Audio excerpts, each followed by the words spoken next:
बिहार की राजनीति में कई नाम आते जाते रहे, लेकिन कुछ चेहरे ऐसे होते हैं जिन्हें किस्मत भी बार बार सपोर्ट लाइट में ला खड़ा करती है।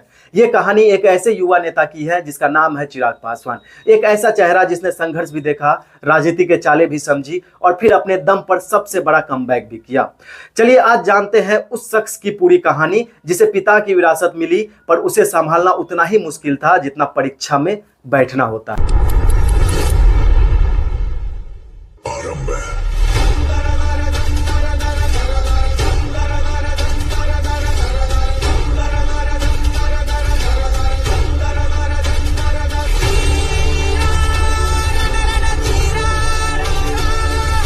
चिराग पासवान का जन्म 31 अक्टूबर 1982 को दिल्ली में हुआ। एक ऐसा परिवार जहां राजनीति रोजमर्रा का हिस्सा थी।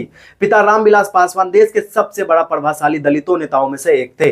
कई बार मंत्री बने, कई बार सरकार का खेल बदला, लेकिन चिराग पासवान का दुनिया थोड़ा अलग थी। बचपन से ही उन्हें ग्लैमर, कैमरा, क्रिएटिविटी पसंद थी। वो जिंदगी को पिता की तरह सत्ता के नजरिए से नहीं देखते थे। चिराग पासवान की पढ़ाई की बात करें तो चिराग पासवान बुंदेलखंड विश्वविद्यालय Jhansi institute of engineering and technology से कंप्यूटर इंजीनियरिंग में तीसरे सेमेस्टर कॉलेज ड्रॉप आउट हैं।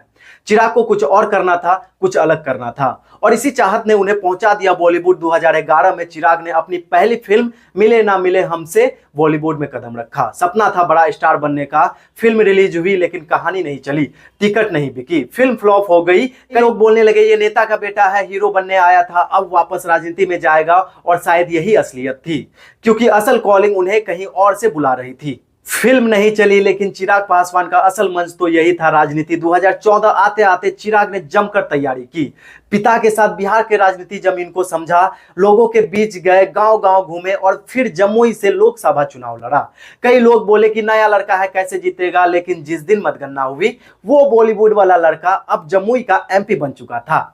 पहली ही बार में शानदार जीत, और यहीं से चिराग पासवान का असली कहानी शुरू होता है। पिता ने उन्हें एलजेपी का भविष्य माना। धीरे धीरे चिराग डिसीजन मेकर बन गए। युवाओं में उनकी पकड़ मजबूत हो गई। उनका बोलने का तरीका, कैमरा पर्सेंस, मॉडल, सोच, सबने उन्हें एक अलग पहचान दी। और 2020 आते आते एलजेपी में चिराग सबसे बड़े चेहरे बन गए थे। लेकिन तभी किस्मत ने उनकी जिंदगी में सबसे बड़ा मोड़ लाके खड़ा कर दिया। 12 नवंबर 2020 चिराग ने अपने जीवन का सबसे बड़ा सहारा, अपने पिता को खो दिया। उनके पिता रामविलास पासवान नहीं रहे। मौत केवल व्यक्ति की नहीं होती है, ये एलजेपी के लिए बहुत बड़ी चोट थी। और इस सदमे के कुछ ही महीनों बाद जो चिराग का अपना घर था वो भी बिखरने लगा। चिराग पासवान का चाचा पशुपति ने पार्टी का नियंत्रण अपने हाथ में ले लिया। एलजेपी दो टुकड़े में बट गई, एक तरफ चिराग तो दूसरी तरफ उनका चाचा।